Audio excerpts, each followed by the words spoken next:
Hello everybody, Veginator here. I don't know if you can tell, but I'm probably slimmed down a little bit. I haven't done any workout in about a month. I decided to stop going to the gym. The weather's super nice outside. I have muscle memory, so whatever I lose right now, I'm gonna gain back later. I don't know, I was just a little bit too scared. People are socializing at the gym. There's not a lot of airflow, so I just said screw it. I was preparing for a men's physique competition this year. They canceled it a few times because of the, just the COVID issue. So hopefully next year everything's gonna be okay. If not, I'm not looking forward to it. It's just for my ego, just, to prove some points that you can do this stuff as a vegan.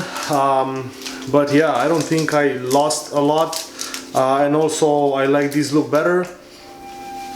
I don't care to be a big bulky guy, which I tend to be. I don't like it personally. I like to be more athletic, but in the process I started eating a lot of junk, and I didn't really do much at all, just long walks. I'll get back into it, but enough with the nonsense and chit-chatting here. I wanted to get straight to the point, and I wanted to discuss about protein as a vegan. My main sources of protein, my favorite sources of protein, what I think the best protein sources are for vegans. I mean, there's not a lot of science involved in this. I'm not getting into details. It's just my personal take on my favorite sources pretty much. So I'm biased, okay? Let's start. I will present you whatever I have here.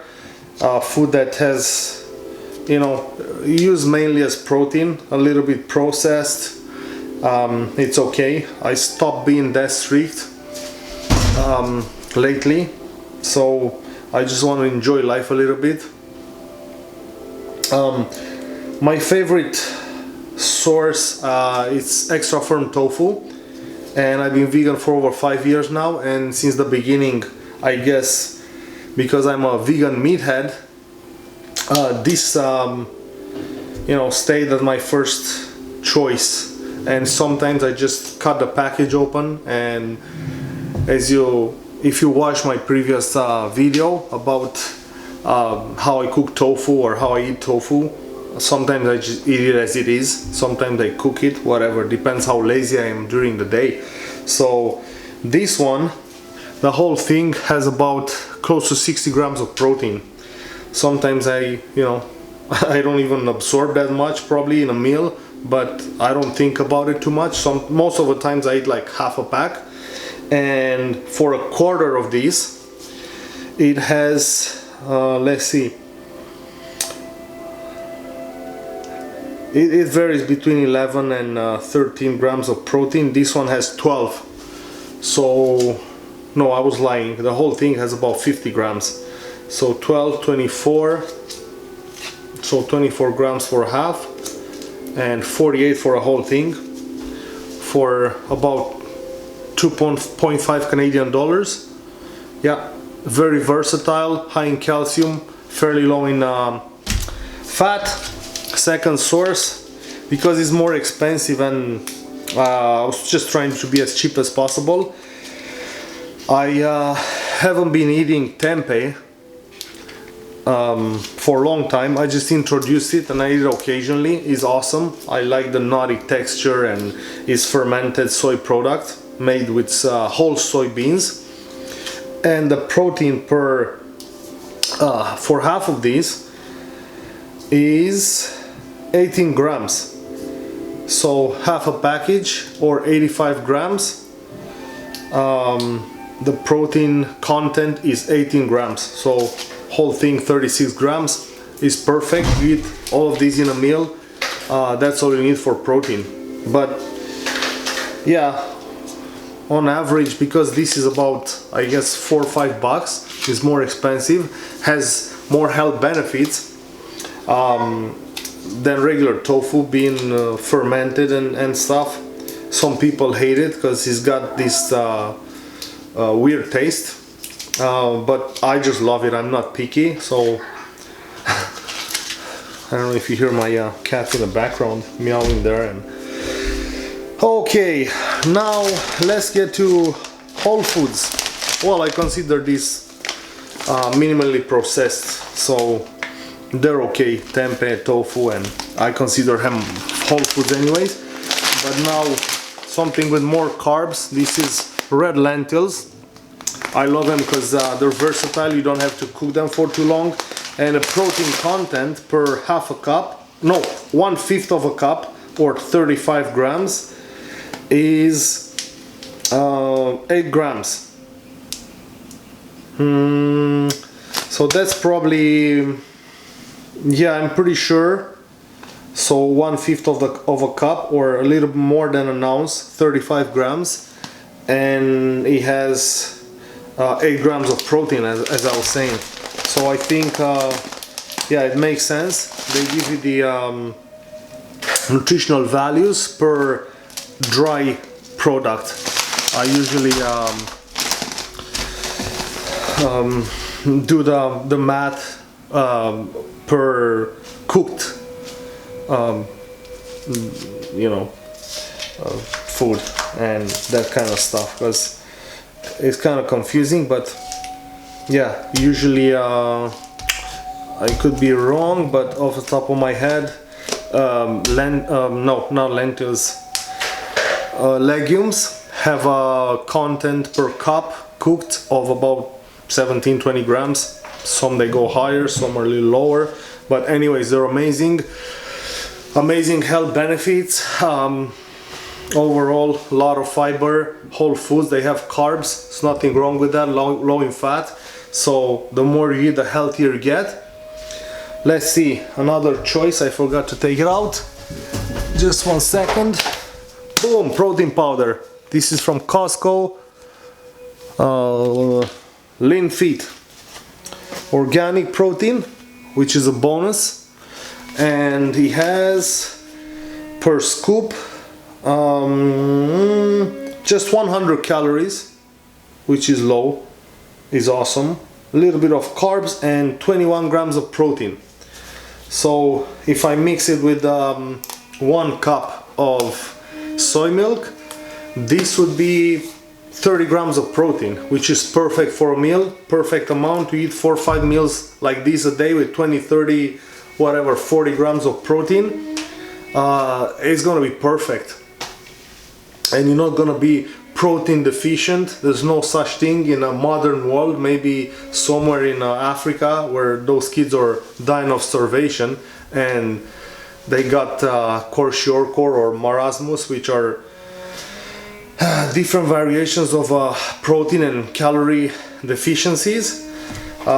Yeah, shouldn't worry about that. But what I find weird, especially in the vegan community, there's certain vegans, mostly like meatheads, they're obsessed with protein and they're getting 200, 300 grams of protein, especially like, you know, bodybuilders, they're competing and stuff, which is extreme unless you do it on, you know, short periods of time. But there's nothing wrong with that, except you get a intake that's a high intake of protein. Just like everything else, if you don't watch your calories, it turns into fat. So overall, yeah, I mean, there's more to life than that, and just counting proteins and macros and stuff. And on the other hand, there's the ones they're just really, they don't care what they eat, and they're just proteinophobic, I think that's what you say.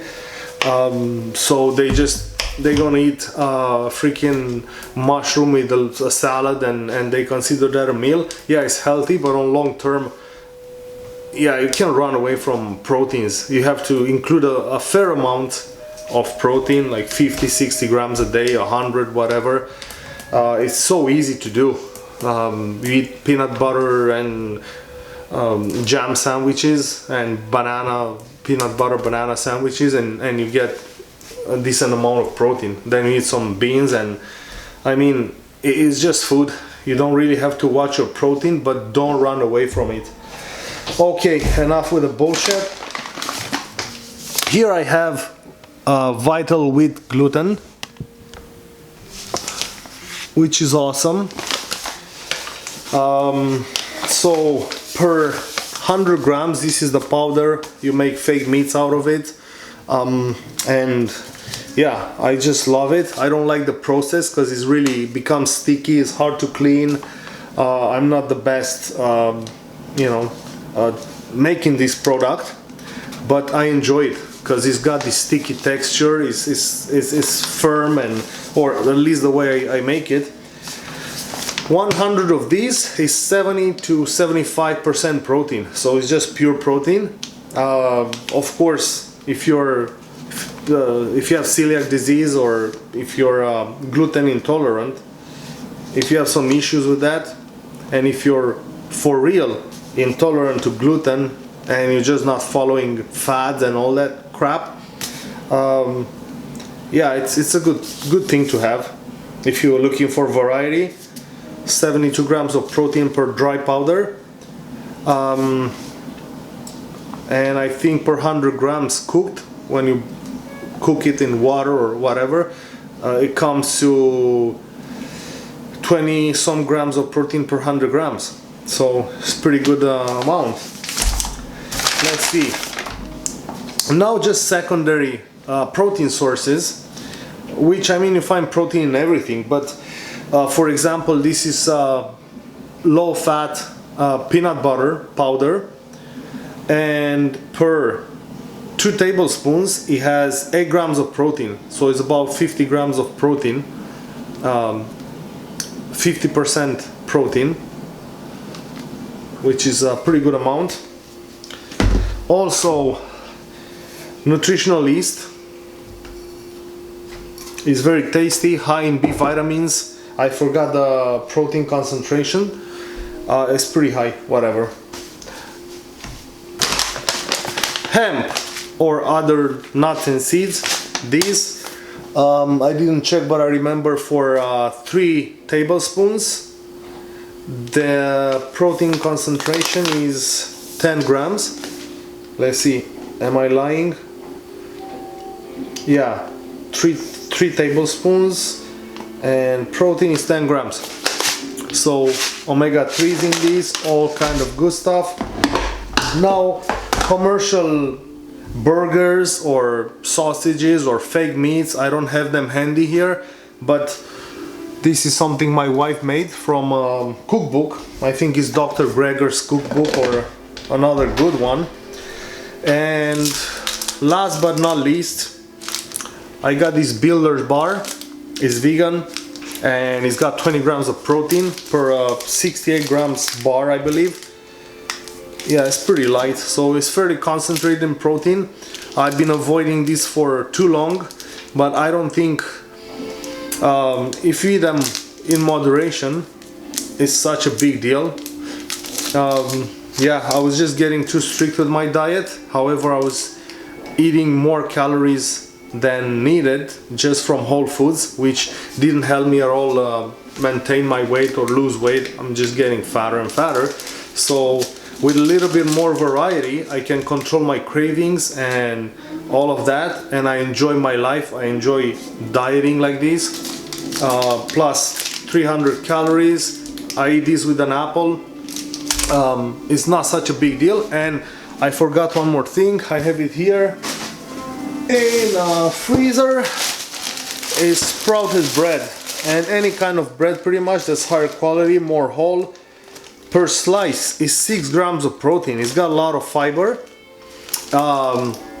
It's got pretty much a bunch of nutrients because it's just sprouted whole bread. So yeah, these are my main sources of protein as a vegan. And my advice to you is, if you're vegan, don't get scared of getting protein in you, and look at all these sources. And this is just, I was thinking, okay, I'm gonna make this video and I started looking in my pantry, looking in my fridge, and this is what I have available year round. But I have no idea, there's so much stuff out there that's full of protein that this is not a nutrient that should scare you. It's not a nutrient of interest. It's just, you know, there's other stuff that you should be more scared about. Probably not as a vegan. I mean, fiber, for example, if you eat I don't know, it was a study I was reading, just a couple of servings of fiber, or a certain amount, 40, 50, 60 grams of fiber a day versus 20 or 10 or whatever the heck the normal population eats. It decreases your colon cancer risk by 45%. So, you know, there's certain things. Protein, if you eat animal protein, is going to increase your risk of overall heart disease, and because of saturated fat and cholesterol and other stuff, issues like kidney cancer risk and prostate, breast cancer and whatnot. It increases your IGF-1 levels, and it has you know, other issues associated to it. Vegetable protein is more innocent in this aspect.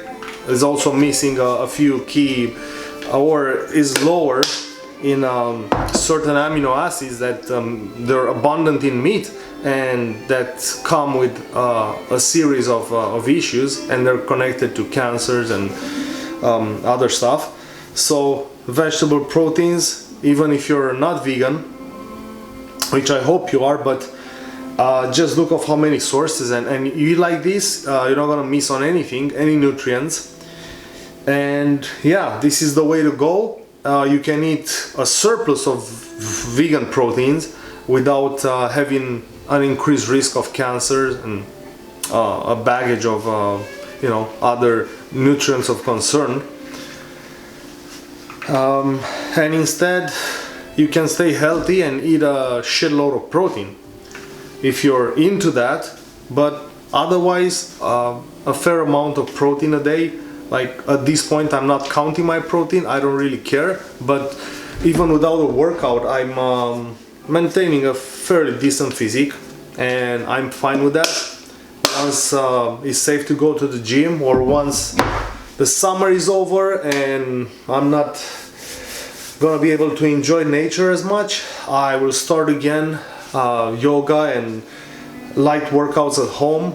And still, this is the difference between me or, you know, somebody that's a meat eater and it has a hard time maintaining the gains and stuff, even with all the gym and proteins in the world.